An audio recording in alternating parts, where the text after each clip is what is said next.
El día de hoy vamos a revisar el tema de demencias. Como tal, no es un tema que tenga tanto peso en el CASES, pero sí deben conocer generalidades, en especial para llegar a un diagnóstico oportuno. Ahora, para yo definir una demencia o trastorno neurocognitivo mayor, debo conocer que deben cumplirse cuatro requisitos. Uno, que no debe haber como tal un antecedente de enfermedad psiquiátrica. Dos, que este trastorno debe ser adquirido, debe presentarse de manera crónica, es decir, los síntomas deben estar por al menos 6 meses. Y cuatro, la afección debe tener un impacto en la vida diaria del paciente. Pero un punto clave es conocer cuál es la diferencia entre el delirium, ¿sí?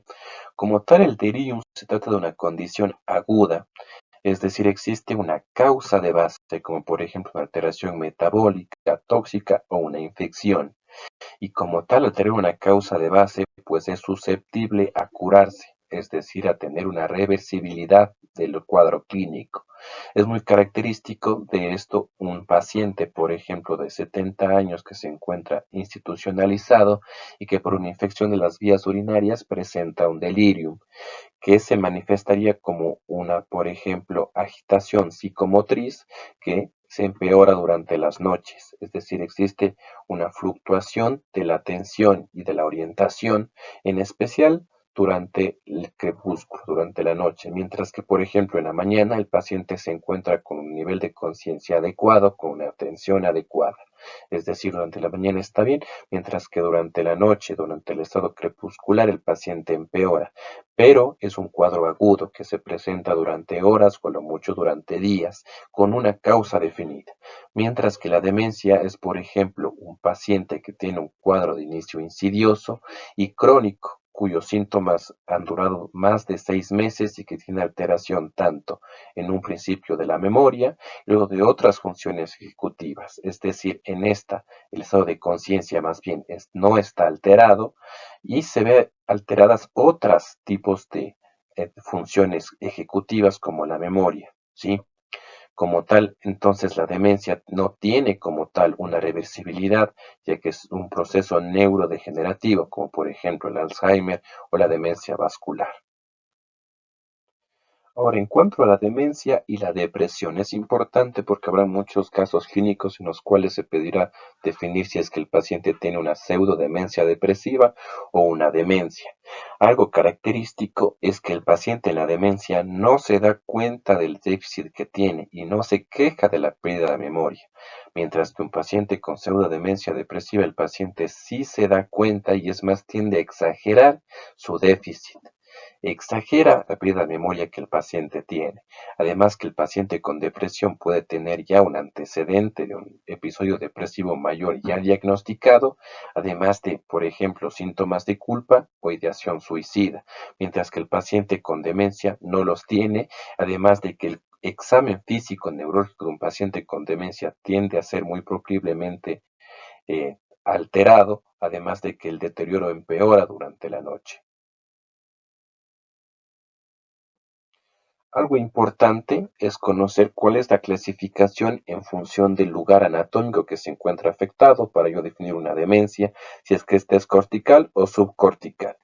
Como todas las demencias corticales van a afectar a centros superiores del sistema nervioso central y por lo tanto si yo tengo una afección de uno de estos, pues yo tendré una afección o una función ejecutiva primordial. Por ejemplo, si yo tengo una afección del lóbulo frontal, sí, puedo tener una afasia, además de una apraxia, una agnosia, una calculia. Es decir, hay funciones cognitivas superiores que se ven alteradas. Estas mismas funciones, como por ejemplo la afasia, apraxia, agnosia o acalculia, jamás se puede presentar una demencia subcortical, ya que por definición se encuentran afectadas al centros que se encuentran por debajo del nivel del tentorio del cerebelo, como los ganglios basales, el tronco encefálico o el cerebelo, ¿sí? Estos pacientes sí pueden tener alteraciones características de, por ejemplo, enfermedades como el Parkinson, con movimientos patológicos, al igual que en la demencia asociada a Huntington, con alteraciones posturales, y además sí pudieran tener una disartria, con un síndrome pseudovulvar, ¿sí?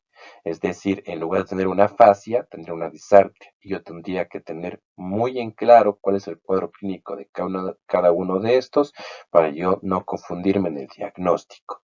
Entonces, en conclusión, es muy esencial conocer que una demencia subcortical no puede tener afasia, aprasia, agnosia o acalculia, mientras que si yo encuentro movimientos anormales, como por ejemplo mioclonías o por ejemplo hemivalismo, yo puedo estar frente a una demencia subcortical, más no una demencia cortical. Entremos dentro de la fisiopatología de las demencias. Se conoce que los desechos proteicos tienen mucho que ver como tal con el inicio y la evolución de las demencias.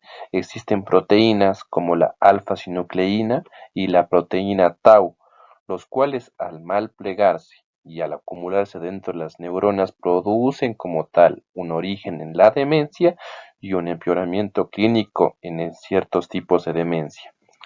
Ahora, existen preguntas dentro del CASES que se les pondrá como tal un cuadro clínico que es muy definitorio de cada una de estas.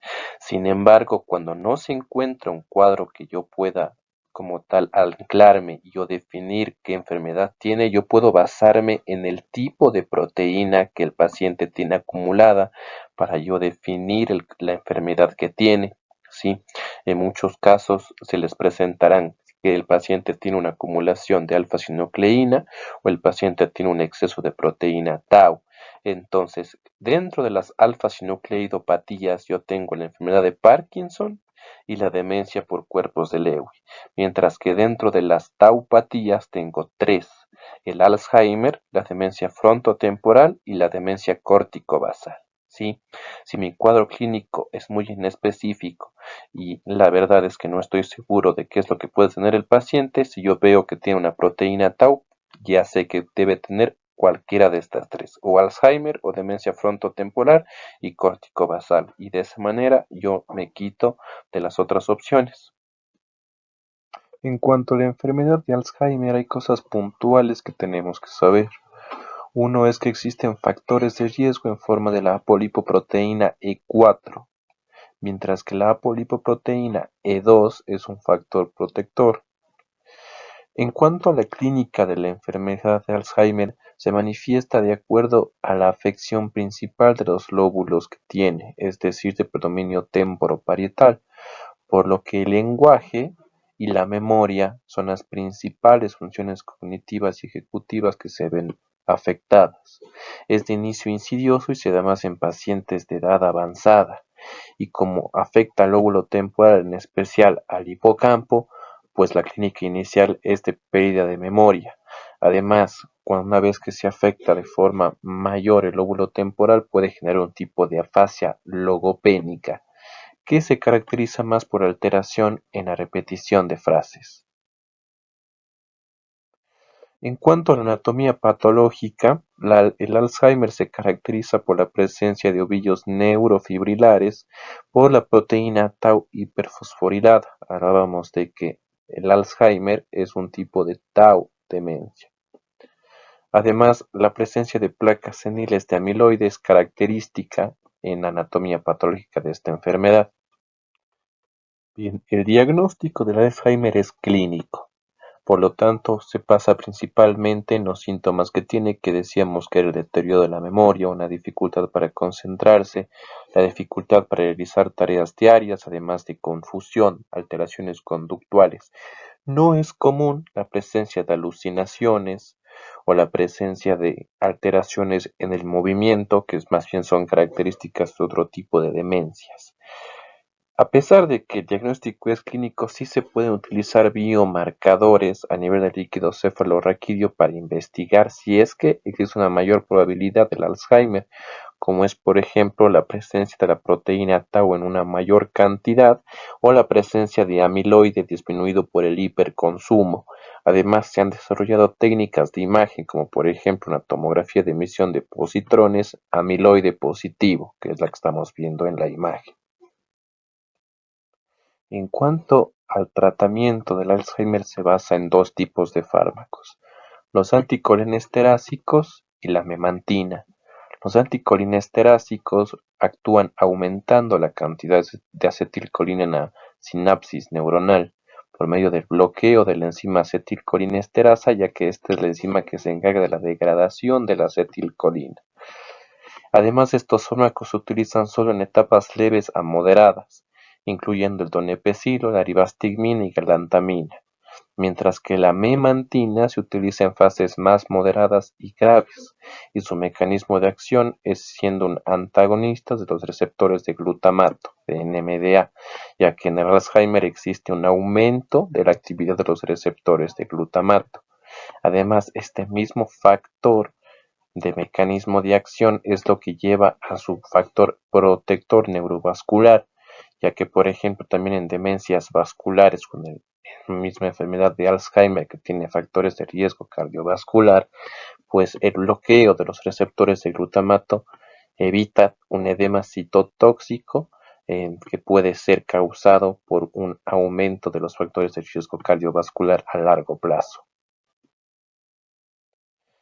Las demencias de tipo vascular existen de tres tipos.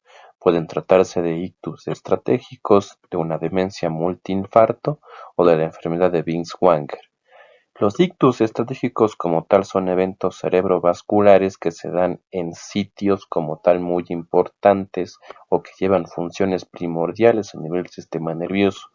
Por ejemplo, un infarto justamente localizado a nivel del núcleo caudado o a nivel de la cerebral anterior que afecta algún tipo de centro neuronal encargado de alguna función ejecutiva puede degenerar en una demencia vascular. En cambio, una demencia multiinfarto es un tipo de enfermedad como tal vascular en el que se dan múltiples infartos a lo largo del tiempo. Su característica principal es que es aditiva, es decir, un paciente que, por ejemplo, tuvo un evento cerebrovascular de la arteria cerebral media y que quedó con una hemiplegia secuelar, en una hemiparesia, a su vez puede tener otros infartos lacunares y tener, por ejemplo, a su vez algún tipo de síndrome pseudobulbar, un síndrome vulvar, a su vez si tiene un infarto a nivel de la corteza frontal, una alteración pues del lóbulo prefrontal y como tal una alteración en el comportamiento que puede llevar a demencia. Es decir, para yo tener la clínica de demencia vascular, lo principal es, si es que es de tipo multiinfarto, la adición de clínica neurológica a lo largo del tiempo. Mientras que una enfermedad de Binswanger, que es lo mismo con la leucoariosis o encefalopatía aterosclerótica subcortical, se basa básicamente pues en pequeños infartos lacunares, es decir, por las mismas arterias perforantes, son unas arterias muy pequeñas que son las que penetran a través de la corteza hacia los núcleos subcorticales. Cuando éstas se dañan, producen microinfartos y a su vez un daño de estos centros neuronales. Y la clínica característica de esta enfermedad de Binswanger pues es el deterioro cognitivo frontoejecutivo, es decir, que va a tener un síndrome prefrontal este paciente con alteraciones a nivel de la personalidad, principalmente, además de síntomas de alteración de los núcleos subcorticales, como es el parkinsonismo, con movimientos anormales, además de rigidez.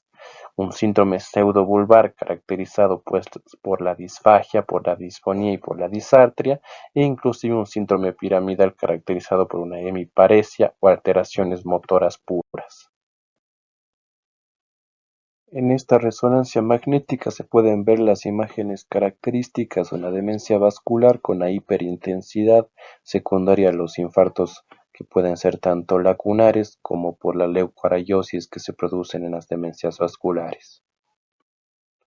La demencia por cuerpos de Lewy es un tipo de demencia diferente al resto, ya que ésta se caracteriza también por el parkinsonismo, es decir, son pacientes que tienen alteraciones en los movimientos, como por ejemplo un temblor fino, alteraciones en la marcha o una rigidez también tan característica del Parkinson, como es por ejemplo la rigidez en tubería de plomo. Ahora, algo también característico de la clínica de los cuerpos de Lewy es la fluctuación en la clínica, es decir, más diferente como por ejemplo una demencia vascular cuya característica es ser escalonada en su clínica, mientras que lo fluctuante en una demencia de cuerpos de Lewy indica que un paciente en un día puede tener síntomas muy graves, mientras que al día siguiente puede estar muy bien, haciéndose una meseta. al día siguiente manteniéndose estable y al día siguiente empeorando y luego remitiendo. Es decir, es clínica que se mantiene fluctuante, no existe una adición como tal. Algo también característico es la presencia de alucinaciones visuales detalladas que no aparece, por ejemplo, en la enfermedad de Alzheimer.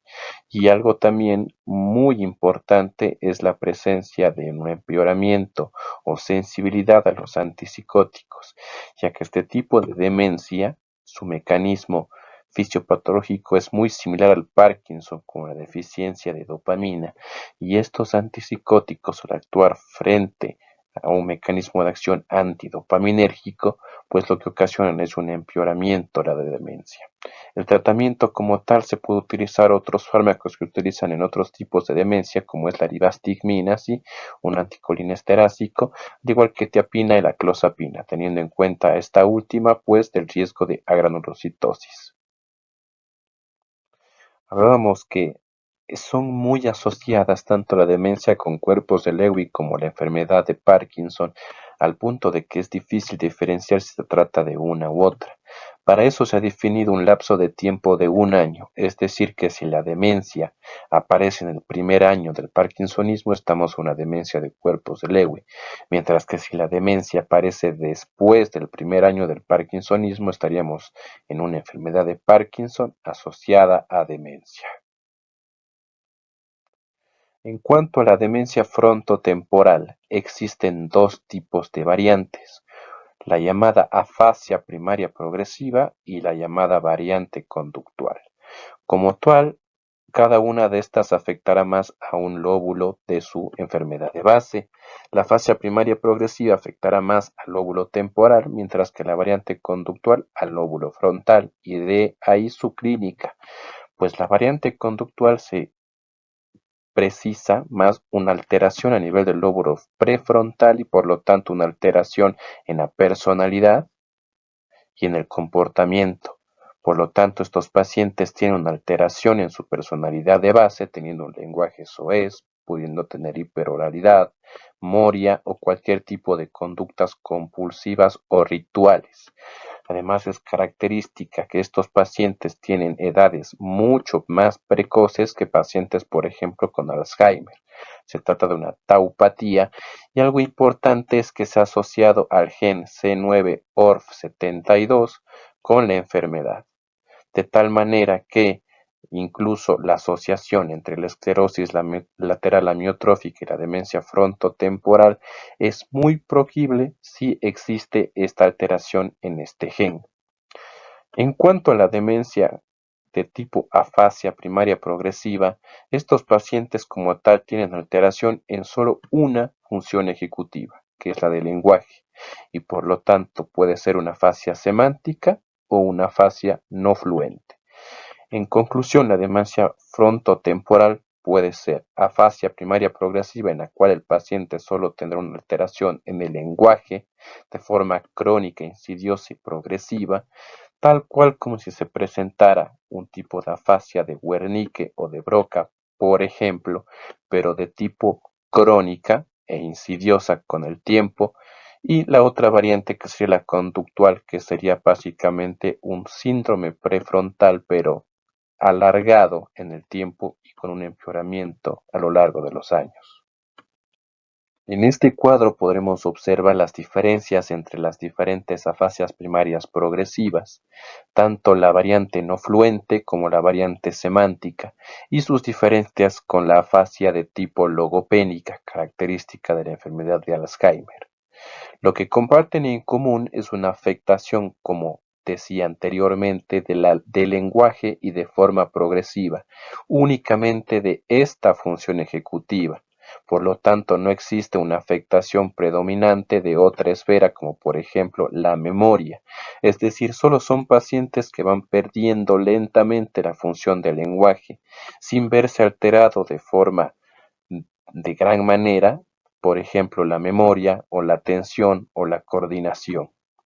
Un rasgo distintivo de la variante no fluente es que el lenguaje tiene una hipofluencia, es decir, se corta durante la lectura o, por ejemplo, durante el discurso, teniendo el paciente muchos bloqueos. En cambio, la variante semántica es fluente, pero tiene una dificultad para nominar, tiene una dificultad a la hora de recordar o reconocer objetos, mientras que la variante logopénica, como recordamos, es una dificultad a la hora de repetir las frases asociada a la clínica característica del Alzheimer.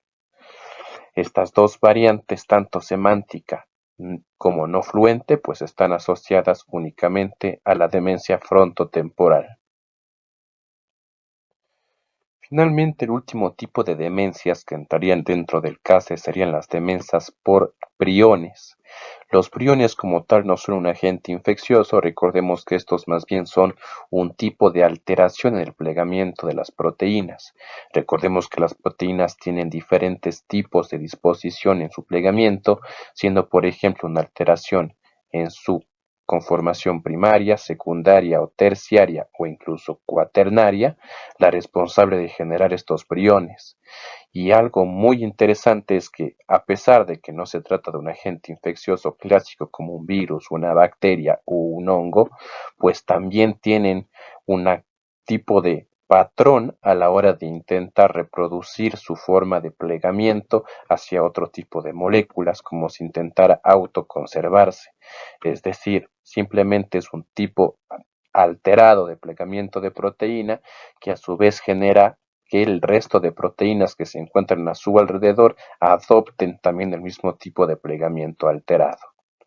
Estos tipos de demencia causada por priones pueden ser tanto esporádicos, como por ejemplo el insomnio familiar fatal, o adquiridos, como la enfermedad de Creutzfeldt-Jakob, o también llamada la característica enfermedad de las vacas locas.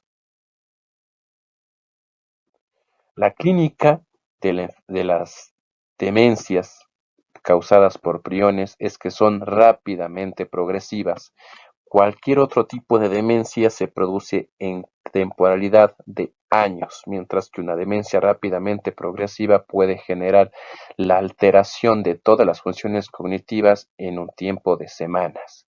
Además, se caracteriza por la ataxia cerebelosa, mioclonías difusas esporádicas y alteraciones visuales, es decir, es un empeoramiento total de casi todas las funciones del sistema nervioso central e incluso también periférico, pero en cuestión de semanas. Es muy rápida. Y en el líquido cefalorraquídeo es característico encontrar la proteína 14,3,3. Además, en el electroencefalograma no es necesario saber interpretarlo, pero sí que le suene que existen los patrones periódicos trifásicos y una lentificación difusa en la transmisión de señales. Y como tal no existe un tratamiento para demencia por priones, simplemente tratamiento sintomático o de soporte. Por lo tanto, enfermedades como el insomnio familiar fatal o adquirido o la enfermedad de Creutzfeldt-Jakob no tienen como tal una cura. En conclusión, pues las demencias se tratarían de este grupo de enfermedades que no son tan comunes, al menos en preguntas del CASES, pero que sí vale la pena entender cuáles son las diferencias entre una y otras y practicar al menos con casos clínicos que les pueden ayudar a la hora de diferenciar una con otra.